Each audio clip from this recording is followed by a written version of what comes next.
भाई और बहनों, मातृशक्ति को नमन। हमें आध्यात्मिक ऊर्जा मिल रही है क्योंकि ऊर्जा देने वाले ज्ञानी पुरुष स्वामी कमलेशानंद जी स्वयं स्टूडियो में हमारे सामने साक्षात विराजमान है। आपने महती कृपा करके हमारे अनुरोध पर आप जो है अहमदाबाद से यहाँ पधारे ताकि हमको स्पिरिचुअल एनर्जी मिलती रहे और काफी खुराक हमको मिल गई है। जीवन की सार्थकता स्पिरिचुअल एनर्जी में ही है और जब ये मिल जाती है तो समझना चाहिए कि हमारा मानव जीवन सार्थक हो रहा है। स्वामी जी, समस्त श्रोताओं की तरफ से आपके प्रति बहुत बहुत कृतज्ञता, धन्यवाद, साधुवाद। जय सच्चिदानंद, जय सच्चिदानंद। स्वामी जी, कर्म बड़ा बलवान होता है। तुलसी नर का क्या बड़ा और समय बड़ा बलवान। समय कर्म एक ही बात होती है, कर्म का बोलबाला है। लोग कहते हैं कि जैसी करनी वैसी भरनी, as you will sow so will you reap. जो आपने किया है वही आपको मिला, जैसा बोओगे वैसा काटोगे। और जो है रंगमंच यह जगत है और कर्म खिलावन हार, नाना रूप बनाए के और चेतन खेलन हार। कर्म को भारतीय संस्कृति में एज होल बड़ी प्रधानता दी गई है। दो रूप में, कार्य करने के रूप में भी है और भुगतान के रूप में, पुरुषार्थ के रूप में भी है और भुगतान के रूप में भी, यानी इसकी सर्वाधिक प्रधानता है। तो हम जैन धर्म की दृष्टि से अध्यात्म विज्ञान को जोड़कर से आपसे निवेदन करना चाहता हूं कि आप कहते हो ज्ञान दर्शन प्रमुख चीज है मुक्ति में जाने के लिए। तो जो हमारे कर्म, घाती कर्म अघाती कर्म, दो तरह के कहे जाते हैं, तो ये क्या होते हैं, कितने प्रकार के होते हैं और किस तरीके से ये मोक्ष मार्ग में अवरोधक है और हमारे व्यवहार जगत में भी किस तरीके से पुण्य और पाप के रूप के अंदर हमारे सहयोगी होते हैं। कृपया पूरा खोल करके इसका विवरण दीजिए। प्रश्न के लिए धन्यवाद और सभी श्रोताओं को मेरा हृदय से नमस्कार। आध्यात्मिक जगत में और जैन परिभाषा के मुताबिक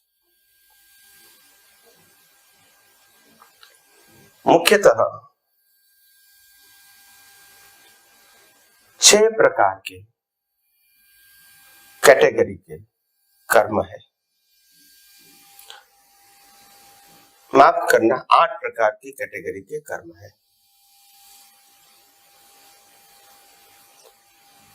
और 8 प्रकार की कैटेगरी के कर्म का मूल है अज्ञान। अज्ञान से जो 8 प्रकार के कर्म बनते हैं उसमें 2 कैटेगरी है,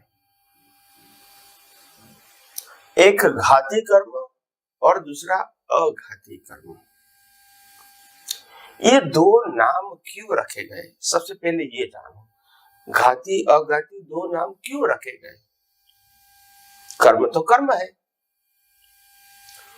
तो घाती कर्म का मतलब होता है आत्मा की अनंत शक्तियों को घात करने वाले मान्यता, वो घाती कर्म है। और वो घाती कर्म वो अज्ञानता का फाउंडेशन है। वो फाउंडेशन से अघाती कर्म बनते हैं। क्योंकि घाती कर्म वो भुगतान नहीं है डायरेक्टली। घाती कर्म से जो अघाती उत्पन्न होते हैं उससे भुगतान है। तो घाती कर्म का मूल अर्थ है कि आत्मा होते हुए भी आत्मा को न मानना। आत्मा के अलावा ब्रह्मांड कुदरत का, ब्रह्मांड और ब्रह्मांड की सभी अवस्था कुदरत की होते हुए भी उसको न मानना। तो आत्मा होते हुए आत्मा को न मानना वो ज्ञान आवरण कर्म है। पूरा ब्रह्मांड और ब्रह्मांड की सभी अवस्था कुदरत की होते हुए भी कुदरत की न मानना, ये दर्शन आवरण कर्म है। तीसरा है मोहनीय कर्म। आत्मा में अनंत सुख ये उनका स्वभाव होते हुए भी इंद्रिय सुखों के पीछे सुख मान के प्राप्त करने के लिए दौड़ना, ये मोहनीय कर्म है।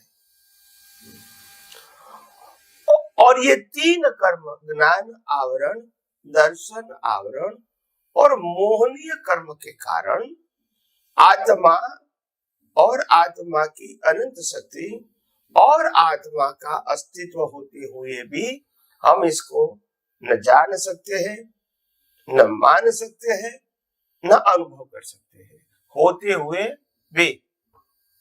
इसको कहते अंतराय कर्म। होते हुए भी नहीं दिखता है, शक्ति होते हुए भी अनुभव नहीं करते हैं, आत्मा शाश्वत होते हुए भी हम शाश्वत अवस्था का अनुभव नहीं कर सकते हैं। इसको कहते हैं अंतराय कर्म। तो ये चार घाती कर्म जो है, इसमें जो पहले तीन घाती कर्म है, ज्ञान आवरण, दर्शन आवरण, मोहनीय, इसका एक नाम है अज्ञान। और वो अज्ञान से आत्मा की अनुभूति का अंतराय है। अंतराय कोई सेपरेट कर्म नहीं, ये तीन है वही तो अंतराय है। मगर ये ज्ञानावरण, दर्शनावरण, मोहनीय कर्म से जो अज्ञान रूपी तीन है, इससे नाम कर्म, गोत्र कर्म, वेदनी और आयुष्य कर्म बनते हैं, जिससे जन्म मरण होता है। तो उसको अघाती बोलते हैं, यानी आत्मा की अनंत शक्तियों को घात नहीं करता है, ये भुगतान के कर्म है। और ये केवल ज्ञान के बाद भी होता है, और इसीलिए उसको घाती बोलते नहीं है, ये सफरिंग के कर्म है। क्या है? सफरिंग। हाँ, यानी केवल ज्ञान हुआ तो भी सफरिंग तो रहेगा, इससे आत्मा से डायरेक्ट कोई मतलब नहीं है। मगर बीज डाला है तो फल की भुगतान करनी पड़ेगी, और भुगतान करने में सेंटर में रहेगा शरीर और आत्मा की रहेगी हाजिरी। रोल नहीं रहेगा मगर प्रेजेंस रहेगा एज अ कैटालिस्ट। तो सबसे पहला है नाम कर्म। ये नाम और नाम की माया से ही मान और अपमान है, नाम से ही स्टेटस है, नाम से ही मालिकी है, नाम से ही कर्ता और भोक्ता है, नाम से ही जन्म, जीवन और मृत्यु है। ये सब नाम और नाम की माया है। तो नाम कर्म से ये अवस्थाएं प्रकट होती है। दूसरा है गोत्र कर्म। गोत्र कर्म है वो व्यक्ति की पवित्रता और डेवलपमेंट का सूचक है। कहीं सारे लोग बोलते हैं कि भारतवर्ष में ही गोत्र होते हैं और कोई विदेशों में गोत्र क्यों नहीं है। अगर गोत्र किसी को इंडिकेट करता है तो वहां गोत्र क्यों नहीं है। तो मैंने कहा वो लोग अभी इतना डेवलप नहीं हुए हैं कि मैं आत्मा हूं, वो भी नहीं मानते, पुनर्जन्म को भी नहीं मानते, कर्म के सिद्धांत को भी नहीं मानते, और सनातन सुख और मुक्ति को भी वो नहीं मानते। यानी आध्यात्मिक जगत में जो फंडामेंटल डेवलपमेंट है वो भी उनके पास नहीं है। इसीलिए आध्यात्मिक जगत में जो हमारा विकास होता है, और विकास के आधार से दो प्रकार होता है, एक पवित्रता और आध्यात्म की डेप्थ, जिसको हम डेवलपमेंट बोलते हैं। इसी प्रकार से गोत्र प्राप्त होते हैं। ऐसा नहीं कि हाई गोत्र वाला गलत काम नहीं करता है और लो गोत्र वाला अच्छा काम नहीं करता है, ऐसा फंडामेंटल नहीं है। मगर ये level of your understanding and level of your piousness के आधार से गोत्र मिलता है। अगर मेरे में पवित्रता नहीं है और मेरा आध्यात्मिक डेवलपमेंट नहीं है, तो मेरा गोत्र लो रहेगा। कैसे? जैसे भौतिक में डूबे हुए वेस्टर्न कंट्री के लोग भी आत्मा को, कर्म को, पुनर्जन्म को, मोक्ष नहीं मानते, ऐसे लोग गोत्र वाले भी नहीं मानते हैं। तो इसीलिए उसको भारतवर्ष में लोक गोत्र कहा। लोक गोत्र कोई टिका नहीं है, ये उनकी level of your understanding and purity है, पवित्रता है, तो उससे गोत्र बनता है। तो मेरे कर्म के अंदर अगर मेरा डेवलपमेंट नहीं है या मेरे में पवित्रता नहीं है, तो मेरा गोत्र नेक्स्ट बर्थ में लो बनेगा। और मेरे में पवित्रता ज्यादा आ गई, बढ़ गई, डेवलपमेंट बढ़ गया, तो मेरा गोत्र हाई आएगा। तो ये गोत्र कर्म इसी प्रकार से बनते हैं और इसी प्रकार से उसकी भुगतान होती है। फिर तीसरा हुआ आयुष्य कर्म।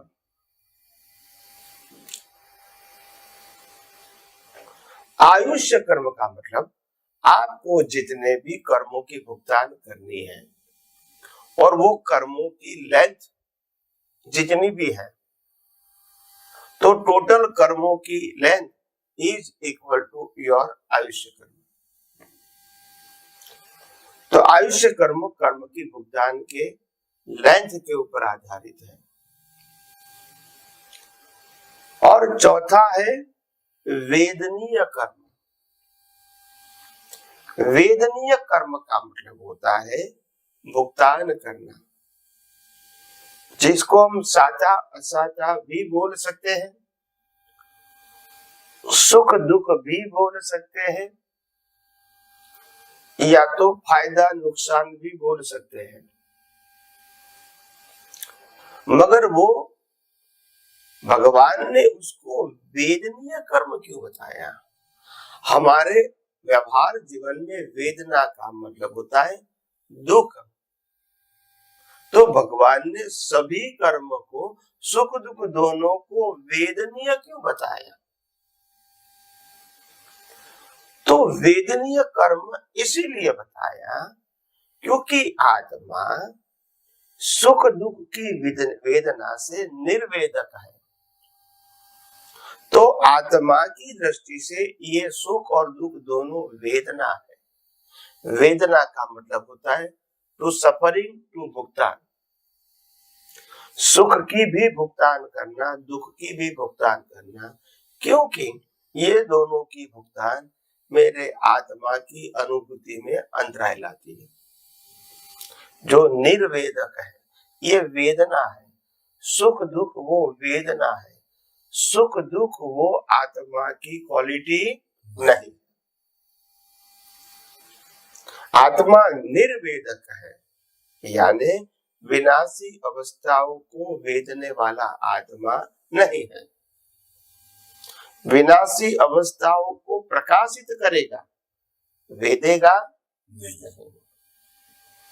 तो वेदनीय कर्म एक प्रकार का बंधन है। जैसे मैंने मोक्ष गति का बीज डाल दिया, नेक्स्ट मनुष्य भाव में मैं मोक्ष में ही जाऊंगा, मगर उसके पहले अज्ञान मिटाने से पहले मैंने अगर देव गति का कर्म बांध लिया है,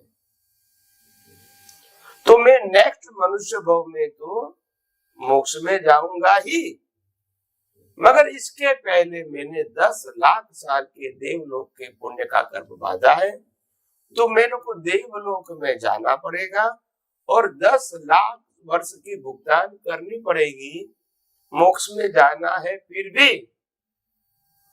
इसीलिए उसको वेदना बताया। क्या बताया? वेदना। हालांकि उससे आत्मा से कोई मतलब नहीं है। तो आत्मा की दृष्टिकोण से वेदना है, क्योंकि आत्मा खुद विनाशी अवस्थाओं के लिए निर्वेदक है। तो इसीलिए 4 घाती कर्म जो आत्मा की अनंत शक्तियां को घात करता है, होते हुए भी अनुभव में नहीं आने देता है, और अघाती कर्म जो घाती कर्म से कर्म के रूप में खड़े होते हैं, जो हमको मन वचन काया से भुगतान करना है। इसीलिए ये जो घाती कर्म है,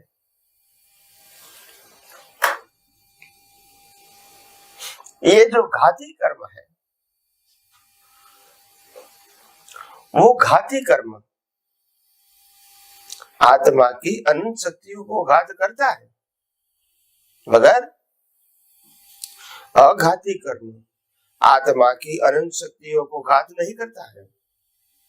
क्योंकि जो अघाती कर्म है, नाम कर्म, गोत्र कर्म, वेदनीय कर्म और आयुष्य कर्म, ये तो केवल ज्ञान के बाद भी होता है, तो आत्मा से उससे कोई मतलब नहीं है, मगर सफरिंग करना पड़ता है। तो इस प्रकार से आध्यात्मिक जगत में घाती कर्म की कोई वैल्यू नहीं है, और इसीलिए आध्यात्मिक जगत में हम मन वचन काया की क्रिया की वैल्यू नहीं करते हैं, इसको कुदरती रचना बना देते हैं, चाहे अच्छा करे चाहे बुरा करे, चाहे पुण्य का कार्य करे चाहे पाप का कार्य करे। आध्यात्मिक जगत में उसकी वैल्यू 0 है, क्योंकि आध्यात्मिक जगत में घाती कर्म नहीं होने चाहिए। यानी मैं शुद्ध आत्मा हूं, मैं चेतन हूं, मैं अविनाशी हूं, वो कोई भी संजोग में उनकी जागृति घटना नहीं चाहिए, नंबर 1। और नंबर 2, मेरे यानी शुद्धात्मा के अलावा जो भी मन वचन काया इसकी अवस्था और 5 इंद्रियों से अनुभव में आती पूरी सृष्टि कुदरती रचना ही है, ऐसा दर्शन मेरे को होना चाहिए। फिर अवस्था क्या है क्या नहीं, उसमें डिटेलिंग की जरूरत नहीं है आध्यात्मिक जगत में। और सुख तो मेरा स्वभाव है, इसीलिए सुख पाना, सुख के लिए प्रयास करना और भौतिक सुखों की अनुभूति करना, वो तो मेरा सब्जेक्ट ही नहीं है, क्योंकि मैं खुद ही अनंत सुख वाला हूं। और आयुष्य कर्म तो शरीर को लागू होता है, आत्मा को लागू नहीं होता है। इसीलिए घाती कर्मों को नाश करना ये आध्यात्मिक पुरुषार्थ है, और अघाती कर्मों को बदलना ये सामाजिक और धार्मिक पुरुषार्थ है। मैं पापी हूं तो पाप न करूं, मैं पुण्यशाली हूं तो और ज्यादा पुण्य करूं, मेरी बिहेवियर, मेरी स्पीच, मेरा थॉट, मेरा एक्शन दूसरों के लिए हानि करता है तो अच्छा करूं, ये सब सामाजिक और धार्मिक सत्य है। वो सनातन सत्य या तो घाती कर्म से उससे कोई मतलब नहीं है। तो आध्यात्मिक जगत में ये सब बातें समझनी पड़ेगी। ये सब बातें शास्त्रों में लिखी गई है, ये कोई नई बात नहीं है, मगर शास्त्रों में लिखी गई बातों का जो प्रेजेंटेशन है वो वर्तमान अनुभवी पुरुष जब बताएंगे तब मालूम होगा कि उसका वास्तव में मीनिंग क्या है। ये शब्द और शब्दों का अर्थ नहीं है, ये मीनिंग है। क्यों घाती कर्म की वैल्यू है, क्यों अघाती कर्म की वैल्यू नहीं है, दोनों कर्म है, तो इसीलिए दोनों की वैल्यू अलग अलग है।